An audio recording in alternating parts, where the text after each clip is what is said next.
Assalamualaikum warahmatullahi wabarakatuh. Di video ini, kami dari kelompok 1 akan menjelaskan materi tentang hak cipta untuk memenuhi tugas mata kuliah aspek hukum informasi. Sebelumnya, saya akan memperkenalkan anggota kelompok 1 yang terdiri dari Dewi Fatimah Zahra, Nur Hasna Lutfiyah, Khairun Ana Nur Fadila, Safina Zahra Edin, Asya Asari Takwim, dan Elvina Dwi Anggraini. Langsung saja simak pemaparan materi yang akan kami sampaikan. Pengertian hak cipta. Hak cipta adalah hak eksklusif pencipta yang timbul secara otomatis berdasarkan prinsip deklaratif setelah suatu ciptaan diwujudkan dalam bentuk nyata tanpa mengurangi pembatasan sesuai dengan ketentuan peraturan perundang-undangan. Di Inggris, penggunaan istilah copyright dikembangkan untuk melindungi penerbit, bukan untuk melindungi pencipta. Namun, dengan adanya perkembangan hukum dan teknologi, perlindungan juga diberikan kepada pencipta dan cakupan hak cipta pun diperluas. Undang-Undang Hak Cipta yang berlaku di Indonesia saat ini adalah Undang-Undang Nomor 28 Tahun 2014. Hak cipta dikategorikan dalam hak mutlak atas suatu benda atau disebut juga dengan hak kebendaan. Hak cipta merupakan hak kebendaan yang diatur dalam lingkup hak atas kekayaan intelektual. Konsep dasar dari hak cipta sendiri adalah suatu bentuk yang nyata dan berwujud atau expression, serta sesuatu yang berwujud adalah asli atau original dan bukan merupakan hasil plagiat. Hak cipta memberikan perlindungan terhadap suatu karya yang memiliki bentuk khas dan menunjukkan keaslian sebagai ciptaan seseorang atas dasar kemampuan dan kreativitasnya yang bersifat pribadi. Ruang lingkup hak cipta. Pada pasal 40 ayat 1, Undang-Undang tentang Hak Cipta disebutkan bahwa ciptaan yang dilindungi meliputi ciptaan dalam bidang ilmu pengetahuan, seni, dan sastra berupa yang pertama ada buku, pamflet, pewajahan karya tulisan diterbitkan, dan hasil karya tulis lainnya. Selanjutnya ada ceramah, kuliah, pidato, dan sejenisnya. Terus ada alat peraga yang dibuat untuk kepentingan pendidikan dan ilmu pengetahuan. Ada lagu atau musik tanpa teks. Selanjutnya drama, tari, koreografi, pewayangan, dan pantomin. Selanjutnya ada karya seni rupa dalam segala bentuk, karya seni terapan, karya arsitektur, peta, karya seni batik atau seni motif lainnya, karya topografi, potret, karya sinematografi, terjemahan, tafsir, sanduran, bunga rampai, basis data, adaptasi, aransemen, modifikasi, dan karya lain berupa hasil transformasi. Selanjutnya ada kompilasi ciptaan atau data, kompilasi ekspresi budaya tradisional, selama kompilasi tersebut berupa karya yang asli. Selanjutnya ada permainan video, dan yang terakhir ada program komputer. Prinsip-prinsip dasar hak cipta. Yang pertama, perlindungan hak cipta bersifat otomatis. Perlindungan hak cipta tidak diberikan kepada ide atau gagasan, tetapi diberikan kepada wujud dari ide. Oleh karena itu, ciptaan harus memiliki bentuk yang khas, bersifat pribadi, dan menunjukkan keaslian sebagai ciptaan yang lahir karena kreativitas atau keahlian, sehingga ciptaan itu dapat dilihat, dibaca, dan didengar. Dalam Undang-Undang Nomor 28 Tahun 2014 tentang hak cipta atau Undang-Undang Hak Cipta menyebutkan bahwa hak cipta adalah hak eksekutif pencipta yang timbul secara otomatis berdasarkan prinsip deklaratif setelah suatu ciptaan diwujudkan dalam bentuk nyata tanpa mengurangi pembatasan sesuai dengan ketentuan peraturan perundang-undangan. Dalam persetujuan TRIPS dipertegas bahwa perlindungan hak cipta meliputi ekspresi dan tidak meliputi ide, prosedur, metode kerja, atau konsep matematis sejenisnya. Yang kedua, hak eksekutif. Seorang pencipta memiliki hak eksekutif yang meliputi hak moral dan hak ekonomi. Yang dimaksud dengan hak eksekutif adalah hak yang hanya diperuntukkan bagi pencipta, sehingga tidak ada pihak lain yang dapat memanfaatkan hak tersebut tanpa izin pencipta. Pemegang hak cipta yang bukan pencipta hanya memiliki sebagian dari hak eksekutif berupa hak ekonomi, sedangkan hak moral merupakan hak yang melekat abadi pada diri pencipta, maka hak moral tidak dapat dialihkan selama pencipta masih hidup.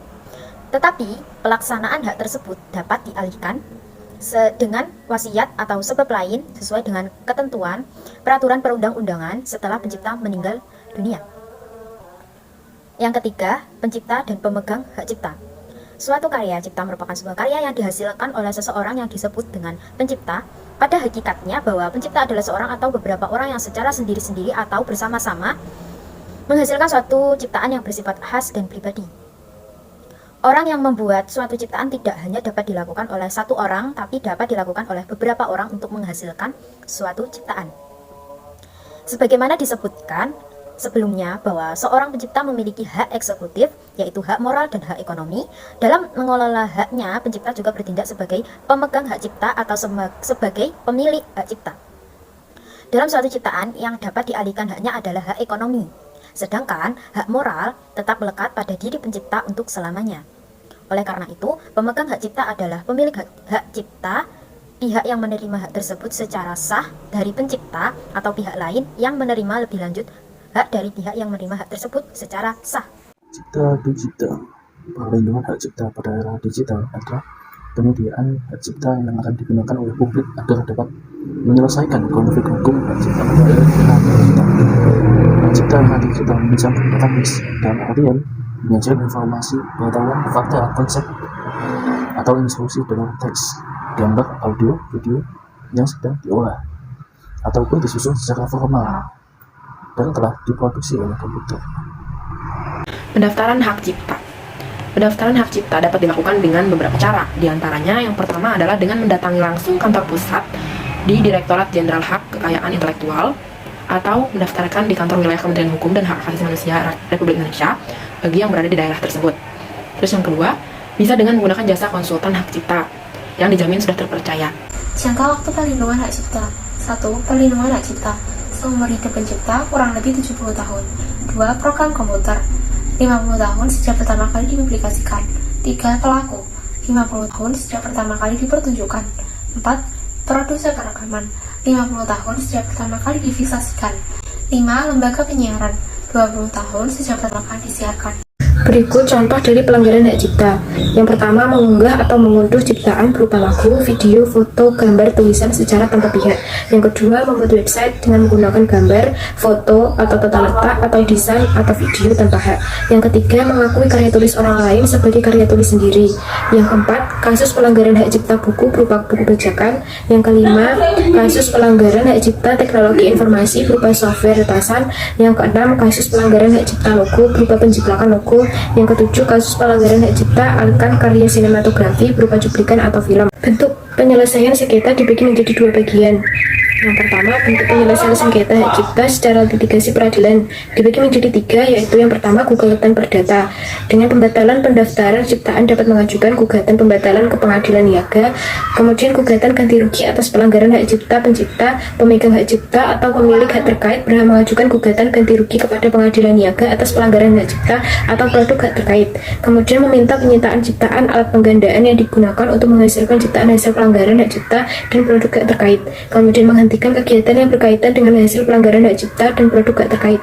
Kemudian yang kedua, yaitu tuntutan pidana. Dalam pasal 120 UU HC ditegaskan bahwa tindak pidana hak cipta merupakan delik aduan, yang berarti tindak pidana hanya dapat dilakukan penuntutan setelah adanya laporan dengan permintaan untuk dilakukan penuntutan terhadap orang atau terhadap orang tertentu.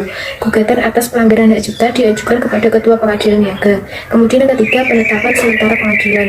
Atas permintaan pihak yang merasa dirugikan karena pelaksanaan hak cipta atau hak terkait, Pengadilan Niaga dapat mengeluarkan penetapan sementara untuk: 1. Mencegah masuknya barang yang diduga hasil pelanggaran hak cipta atau hak terkait ke jalur perdagangan. Kedua, melari dari peredaran dan menyita serta menyimpan sebagai alat bukti yang berkaitan dengan pelanggaran hak cipta atau hak terkait tersebut. Ketiga, mengamankan barang bukti dan mencegah penghilangannya oleh pelanggar. Yang keempat, menghentikan pelanggaran guna mencegah kerugian yang lebih besar. Kemudian bentuk penyelesaian yang kedua, yaitu bentuk penyelesaian sengketa hak cipta secara non-litigasi atau alternatif dispute resolution. Yang pertama, arbitrase. Pasal 1 angka 1 UU AAPS menjelaskan bahwa arbitrase adalah cara penyelesaian sengketa perdata di luar pengadilan umum yang didasarkan pada perjanjian arbitrase yang dibuat secara tertulis oleh pihak yang bersengketa.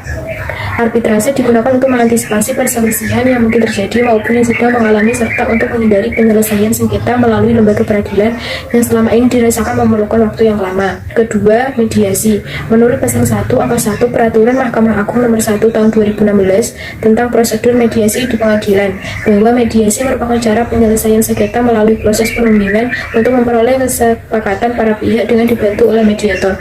Pengambilan keputusan tidak berada di tangan mediator, tetapi di tangan para pihak yang bersengketa. 3. Konsultasi. Konsultasi merupakan suatu tindakan yang bersifat personal antara satu pihak tertentu yang disebut dengan klien dengan satu pihak lain yang merupakan pihak konsultan yang memberikan pendapatnya kepada klien tersebut untuk memenuhi keperluan dan kebutuhan klien tersebut. keempat, negosiasi. Negosiasi adalah cara untuk mencari penyelesaian masalah melalui diskusi atau musyawarah secara langsung antara pihak-pihak yang bersengketa yang hasilnya diterima oleh para pihak tersebut.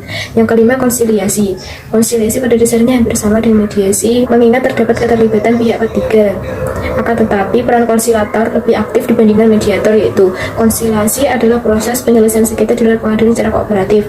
Konsilator adalah pihak ketiga yang netral yang terlibat dan diterima oleh para pihak yang bersengketa di dalam perundingan. Konsiliator bertugas membantu para pihak yang bersengketa untuk mencapai penyelesaian.